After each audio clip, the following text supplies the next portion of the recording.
नमस्कार, आप देख रहे हैं एनवीआई न्यूज़। आज हम जंतर मंतर में हैं। यहाँ पे जो है सेव इंडिया फाउंडेशन से प्रीत सिंह जी हैं, जो कि भारत बचाओ अभियान के तहत आज यहाँ पे जंतर मंतर में धरना प्रदर्शन कर रहे हैं। प्रीत सिंह जी, आज वास्तव में ये जो आज का प्रदर्शन जो आप लोगों का है वो किस विषय में हमारी जनता को बताएं? सर, सेव इंडिया फाउंडेशन पूरे देश में सेव इंडिया मूवमेंट चला रही है। सेव इंडिया मूवमेंट यानी भारत बचाओ आंदोलन, और भारत बचाओ आंदोलन के 3 चरण हो चुके हैं। पहले चरण पर हम 8 अगस्त जंतर मंतर आए थे, फिर हमने 3 अप्रैल हिंदू महापंचायत की, और तीसरे चरण में हमने पदयात्रा की। जिस पदयात्रा में दिल्ली पुलिस ने हमें नजरबंद कर दिया। हमारी मांग, मुख्य मांगों में से दूसरे नंबर की जो मांग है, पहली मांग हमारी समान शिक्षा की और दूसरी मांग हमारी समान नागरिक संहिता की। 2018 में भी हमने एक विशाल प्रदर्शन जैसे कानून की मांग के लिए किया था। संसद में उस बिल से संबंधित एक बिल पेश किया गया। उस संबंधित संबंधित बिल पेश किया गया, उसके समर्थन में हम लोग जंतर मंतर पर आज सरकार का धन्यवाद व्यक्त करेंगे। लेकिन यहाँ पे जैसे आपने कहा कि भाई भारत में 2 कानून के तहत से हिंदू है, उनका एक एक्ट बना हुआ कि इतने साल में शादी होनी चाहिए, या मुस्लिम समुदाय है उनका अलग। तो आपका जो मांग है, जो अभी सुनने में आया कि 2 मांग क्यों है, उसके भी खिलाफ है, तो क्या है वास्तव में? सर, देश में आप एकता स्थापित करना चाहते हैं, समता समानता समरसता स्थापित करना चाहते हैं, और ये सारे शब्द, ये इतने भारी भारी सब देश की राजनीतिक पार्टी हो कि हम ऐसा कर देंगे, हम ऐसा कर देंगे, और ऐसा करने के लिए ये जरूरी है कि आप इक्वलिटी की बात कर रहे हैं, लेकिन इक्वलिटी का लॉ लेके आइए, और बिना लॉ के देश नहीं चलेगा। खाली बात करने से आप सोचे काम हो जाएगा, काम हो जाएगा। आपको क्या लगता है कि ये समान नागरिकता संशोधन होने की संभावना है? ये संभावना नहीं होगा। आपका अभी सेंट्रल गवर्नमेंट से क्या, किस चीज़ का मांग है? इस खासकर हमारे चैनल हमारी मांग समान शिक्षा की है, समान नागरिक संहिता की है, धर्मांतरण नियंत्रण के राष्ट्रीय कानून की मांग है, घुसपैठ नियंत्रण के राष्ट्रीय कानून की मांग है, गोवंश हत्याबंदी की राष्ट्रीय कानून की मांग है। हमारी मांग है कि इस देश से व्यक्तिगत कानूनों को हटाया जाए, इस देश से वक्फ बोर्ड को समाप्त किया जाए, इस देश से अल्पसंख्यक आयोग को हटाया जाए, इस देश से मुस्लिम पर्सनल लॉ को हटाया जाए, इस देश से हिंदू धर्मदान एक्ट को हटाया जाए, इस देश से प्लेसेस ऑफ वर्शिप एक्ट को हटाया जाए। और जो मंदिरों की ये काले कानून है, इन काले कानूनों की देश में कोई आवश्यकता नहीं है। संविधान में जो संविधान समानता का अधिकार देता है, सबको समानता का अधिकार। बिल्कुल। और ये कब तक आपका चल रहा है? आज आपके कार्यक्रम था, इससे हमारे आंदोलन के 3 चरण हो चुके हैं। चौथे चरण में हम 10 मिलियन हस्ताक्षर कराकर देश के प्रधानमंत्री को, उसके बाद भी यदि सरकार नहीं मानती तो हम अगले संविधान दिवस के दिन अनिश्चितकालीन आंदोलन अपना शुरू करेंगे। कहाँ से शुरू करेंगे? जहाँ भी बैठने की जगह देगी दिल्ली। और आपको जो साथ थोड़ा सहयोग, आप कहाँ से सहयोग ले रहे थे, क्योंकि आपको भी सपोर्ट की आवश्यकता है, इसमें आप किस को थोड़ा साथ लेके चलते हैं? किस तरह का सहयोग? पब्लिक सहयोग चाहिए कुछ? हम समाज में जहाँ भी जाकर बात करते हैं कि आपके बच्चों को अलग किताबें पढ़ाई जा रही है, कोई एक मजदूर भी नहीं चाहता कि उसके बच्चे की शिक्षा की किताबों के साथ भेदभाव। वो हमारे साथ अगले दिन झंडा उठा के हमारे साथ। बिल्कुल सही। अनपढ़ बनाए रखने की साजिश जिस हिसाब की शिक्षा में अभी नीतियां लागू है पिछले 70 साल से, उस पर कहीं राइट टू एजुकेशन है, राइट टू इक्वल एजुकेशन का। बिल्कुल, यहाँ पे जो मांग है, राइट टू इक्वल एजुकेशन करो ना, राइट टू। और सुप्रीम कोर्ट ने कहा था, सुप्रीम कोर्ट ने जब राइट टू एजुकेशन कहा, तब इन्हीं उस एक्ट में संशोधन करने की क्या आवश्यकता थी कि आपने वो अधिकार इन्होंने राज्य को दे दिया। आप शिक्षा का इतना बड़ा विषय है, और शिक्षा से बच्चों का भविष्य उज्जवल होता है, और बच्चे देश का भविष्य है।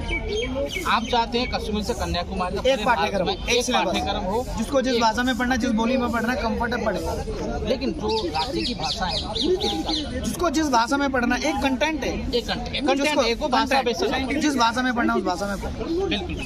यहाँ पे शिक्षा की जो मांग कंटेंट अलग अलग मत पढ़ाओ। जिसका जो शिक्षा की मांग है, अलग अलग राज्य में अपनी अपनी भाषाओं में बेशक क्षेत्रीय भाषा को यूज करें, लेकिन कंटेंट जो पूरे कश्मीर से कन्याकुमारी तक का जो एक CBSE का बोर्ड होता है, तो सबका एक ही हो, ना कि राज्य के अलग अलग कंटेंट ना हो, यहाँ का कहना है। और हमारे एनवीआई न्यूज़ के आपने समय दी, इसके लिए थैंक यू। हमारे बीच है अखिल भारतीय हिंदू महासभा के राष्ट्रीय प्रवक्ता मदन लाल हिंदू।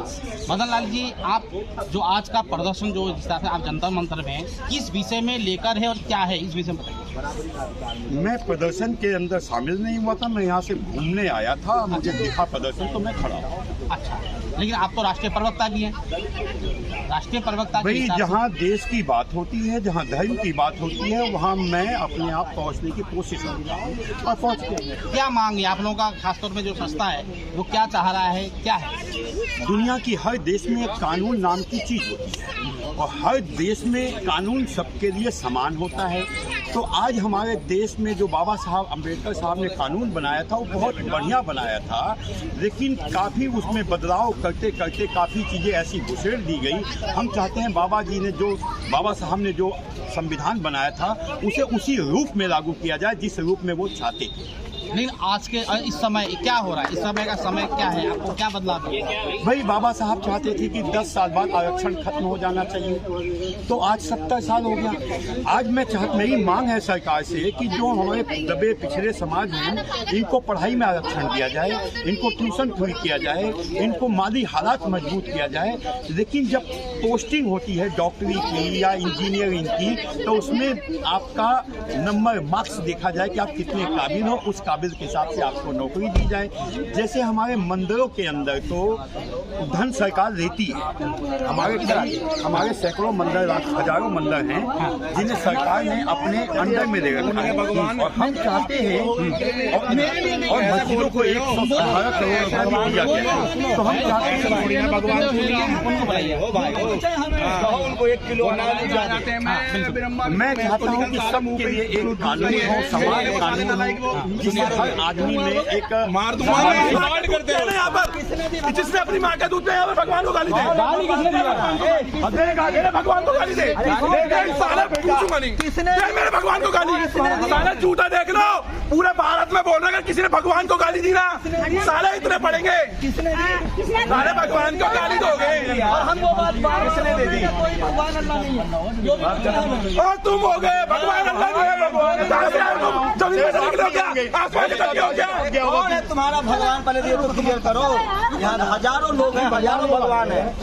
भगवान को गाली देंगे जिसने अपनी माँ का दूध दिया, पूरे भारत में बोल के देख, साले 2 बाई 2 के कमरे में बैठ करके बोल देते हो, जिसने अपनी माँ का दूध दिया भगवान को गाली, रोड पे घूम करके देख, वो गाली देंगे भगवान को गाली देगा। अम्बेडकर साहब तो हमारे बाप ने बोला पूजनीय है, पूछते हैं उनको हम लोग, जहाँ मूर्ति जरा हाथ जोड़ते हैं, लड़ाई को बाबा साहब ने कहा मैं किसी ब्रह्मा विष्णु महेश को नहीं मानता हूँ, क्या करूँगा? तो मैं भी, मेरे बाप ने कहा कि मैं आपके माँ बाप को नहीं मानता, तुमने सुनी नहीं है? उसी बाबा साहब ने कहा मैं किसी ब्रह्मा विष्णु महेश को नहीं मानता। किसके साथ? मुस्लिम लीग जिन्ना के साथ सरकार हो रही थी। अभी मोदी उप मुख्यमंत्री अभी मोदी जी ने पाकिस्तान, अरे सुन भाई, मोदी जी बताइए, हमारा रिकॉर्ड है क्या? आपका करने के बाद मैं अभी मोदी जी ने कश्मीर के अंदर मुफ्ती के साथ मिलकर के सरकार बनाई। मोदी जी से बड़ा कोई राष्ट्र भक्त नहीं है। क्यों बनाई? मोदी जी पर क्यों बनाई? पहले पूछो आप क्या हैं? आप पत्रकार, मोदी जी पर अरे सुनिए, मोदी जी ने मुफ्ती मोइन के साथ सरकार बनाई। क्यों बनाई? क्योंकि 70 साल से लोगों ने उन फाइलों पे कुंडली मार के बैठ गए थे कि हम इन फाइलों को देखने नहीं देंगे। 371 नहीं दिखता, 370 का क्या? अरे भाई मोदी जी ठीक है कि नहीं? हमको अरे पहले पूरी बात सुनो, पहले आप उसके पूरी जवाब होना चाहिए। तो जब मोदी जी ने, जब पता लगा मोदी जी को कि हम फाइल देख नहीं सकते, हम पता कर नहीं सकते, इसीलिए गठबंधन किया था। इनके फंडिंग नया खुलासा, महबूबा मुफ्ती के साथ मोदी जी ने इसलिए सरकार बनाई थी ताकि फाइल ढूंढ सके, इनकी फंडिंग कहाँ से हो रही है। जब जिस दिन इनको पता चला कि इनकी पाकिस्तानियों की फंडिंग कहाँ से हो रही है, आतंकवादियों की फंडिंग कहाँ से हो रही है, पाकिस्तानी है, अरे जो पाकिस्तानी आतंकवादी नागरिक है, जो पाकिस्तान से जो फंडिंग, जम्मू कश्मीर के मुख्यमंत्री रह चुकी है, उनके फादर मुख्यमंत्री रह चुके हैं। पूरी बात सुनिए, इनके फादर किसके पास नौकरी करते तो उनके विषय में छोड़िए।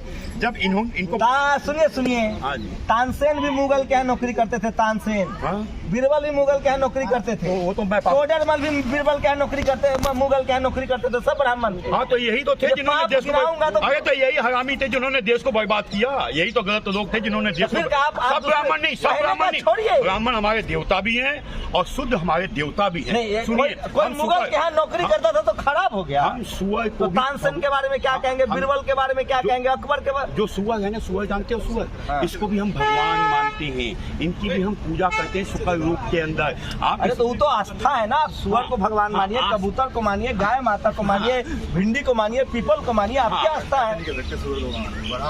बड़ा होता है, अरे यही बोल रहे हैं, मैंने कहा भाई बड़ा होता है भाई, ये बोल रहे हैं, आप क्या बात कर रहे हैं? इन्होंने बोला नहीं, वो भी हमारे बड़ा होता है। दुनिया में सुनिए, आप शुद्ध की बात कहते हो, अशुद्ध तो हमारे पूजनीय है। जब हम आपको भगवान मानते हैं तो जो गंदगी साफ कर रहा है उसे हम भगवान क्यों नहीं मानेंगे? आप याद कीजिए, जिनको आप शुद्ध कहते हो ना अपने आप को, अरे हमको बताइए, अखंड भारत में मुसलमान कहाँ एडजस्ट करेंगे जब पड़ोसी वाला से इतना नफरत अपने है? घर में वापिस आएंगे। अरे भाई, हमारे घर से निकल के गए चंद दिनों के लिए, जब उनका मन बदलेगा वापिस आएंगे। तो ईरान अफगानिस्तान पर कब्जा हो जाएगा? कब्जा क्यों हो जाएगा? वो वापिस हिंदू बन जाएंगे। अरे भाई देखो, दो विचारधारा। यहाँ तो बात हो रही है कि 2 बच्चा पर रोक लगे, आप हिंदुओं की आबादी को बढ़ा देंगे। हिंदू से मुसलमान कहाँ बना? ये मुसलमान एडजस्ट कौन करता हिंदू है? से तो मुसलमान बना ही नहीं। कहाँ से आए हैं मुसलमान? कहाँ से? अरब से आए थे। जहाँ से आप आए। कहाँ से आए? अरे जहाँ से आप आए, आप जहाँ से आए हो। हम तो ब्राह्मण जहाँ से आया है। कहाँ से आए ब्राह्मण? मुसलमान भी वहीं से आया, मध्य प्रदेश से। मुसलमान आसमान से बरसात हुई क्या? मुसलमान आए थे और मुसलमान की बरसात हुई है क्या? दीदी को अरे यूरेशिया से आप आए हो, मिस्र से निकल के थे, यहाँ आए हो, यहाँ पर कब्जा बनाया है आपने, गिरवड़ों की कन्याओं पर कब्जा किया। कोई एक भी कन्या आपने, अरे ये ब्राह्मण नहीं है भाई। देखो राम के समय में ब्राह्मण की बात अरे आप सुनो, कोई स्त्री आप साथ नहीं ले गए थे, जैसे मुगलों ने किया वैसे आप जी जवाब दीजिए। इन्हीं का जवाब दो। एक भी सवाल अरे का जवाब नहीं है ब्राह्मण इनके पास। जब महाभारत काल हुआ तो ब्राह्मण यहाँ थे, जब राम काल हुआ तो ब्राह्मण यहाँ थे, जब शिव काल आया तो ब्राह्मण यहाँ थे।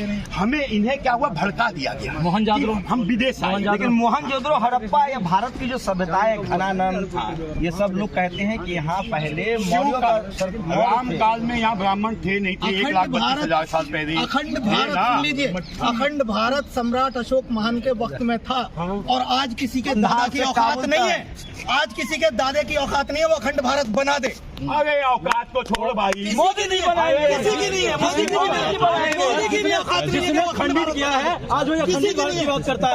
पाकिस्तान ना हिंदुस्तानी की औकात है, ना विदेशी की औकात है, औकात तो तुम्हें वो पता ही सम्राट नहीं। अशोक महान का भारत था। बड़े बड़े देश तो हम लोग सम्राट अशोक के वंशज है, मोदी जी वंशज है, मोदी जी बनाएंगे। हम ये कह रहे हैं सम्राट अशोक महान के अखंड भारत था, वो दोबारा से नहीं आ सकता। ठीक कर लेते हैं। आप यहाँ पे कह रहे हैं कि सिर्फ एक चक्र हुआ है मोरे साहब से। मैं इसमें कहना चाहता हूँ, अगर आप भारत के इतिहास को उठा के इतिहास में हजारों चक्रवर्ती मोबाइल चक्रवर्ती राजा का वर्णन क्या होता है? सम्राट अशोक से बड़ा कोई राजा नहीं। सर आपने इतिहास पढ़ा कहाँ है? बताइए, आप क्या बातें करते हैं? बताइए ना सर, घनानंद से लेके मौर्य, आप बताइए ना। अरे सामने से अंग्रेजों का घूम गए, अंग्रेजों का इतिहास पढ़ रहे हो। आपका इतिहास कौन सा है? आप हम पे ला दोगे क्या? हमारा इतिहास पुराणों में, हमारा इतिहास वेदों में, हमारा इतिहास हमारे ग्रंथों में, कब लिखे गए? पुराण और वो किसने लिखे? हम नहीं तो लिखे। ये तो शाश्वत समय से रहे हैं। अरे कब भाई कागज का आविष्कार हुआ उसके बाद ही लिखा गया होगा ना। ये आप अरे लिपिबद्ध, अरे आपको पांडुलिपि का पता है? नहीं पता? पांडुलिपि, ताड़लिपि क्या आती है सारी है? अरे सुनिए ना, मैं कह रहा सुनिए, हूँ आपके पास गलत जानकारी। पहले सुनिए जवाब, पहले BC के बाद हुआ सर। पहले बात सुनिए, उसके बाद जवाब करिए। एक सवाल खत्म होता नहीं, दूसरा जवाब मैं कह रहा हूँ। हजारों राजा हुए, चक्रवर्ती सम्राट हुए। चक्रवर्ती सम्राट का मतलब क्या होता है? ये सिर्फ क्या कहता है, अखंड भारत में पूरे विश्व के सम्राट हुए हमारे यहाँ। ठीक है, हमारे यहाँ तो कौन हुए विश्व के सम्राट? जम्बू महाद्वीप का इतिहास बढ़िया, जम्बू वही तो सम्राट अशोक। ये तो कल की बात है यार। जम्बू महाद्वीप का मतलब क्या होता है? अखंड भारत छोटा हिस्सा है जम्बू महाद्वीप का। राजा कौन थे? जम्बू राजा थे, जम्बू राजा का इतिहास पढ़िए, जब जाकर राजा नहीं